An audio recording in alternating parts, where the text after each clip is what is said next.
दक्षो विरिञ्जतनयोतमनोस्तनूजां लब्ध्वा प्रसूतिमिकषोडशचापकन्याः धर्मे त्रयोदश ददौ पितृषु स्वदां च स्वाहां कविर्भुजसतीं गिरिशे त्वदंशे मूर्तिर्हि धर्मगृहिणी सुषुवे भवन्दं नारायणं नरसहं महितानुभावं यज्जन्मनि प्रमुदिता कृततूर्यघोषाः पुष्पोत्करान् प्रववृषु नुनुवुत्सुरौघाः दैत्यं सहस्रकवचं कवचै परित्रं साहस्रवत्सरतपःसमराभिदव्यैः पर्याय निर्मितसपःसमरो भवन्दो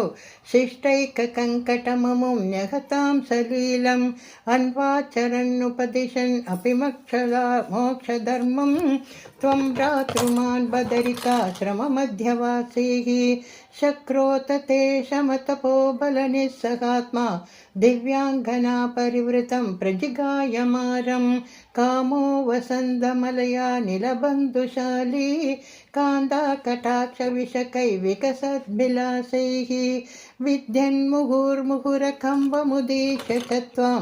भीतस्वयात जगते मुहुहासबाजा भीत्यालमङ्गजवसन्दसुराङ्गनावो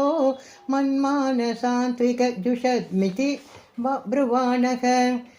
त्वं विस्मयेन परितः सुवतामतैषां प्रादर्शयस्वरिपरिचारककातराक्षी सम्मोहनाय मिलिता मदनादयस्ते त्वद्वासिका परिमलैखिलमोहमापुः दत्तां त्वया च जगृहुः स्रपयैव सर्वासि गर्वशमनीं पुनरुर्वशीं तां दृष्ट्वोर्वशी तव कथां च निशम्य शक्रः पर्याकुलो जनिभवन्महिमावमर्शात्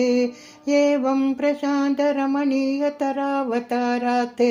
तत्त्वोदिको वरद कृष्णतनुस्वमेव दक्षस्तु धातुरलिता दलनारजोन्दो नात्यातृतस्वयि च कष्टमशान्तरासीत्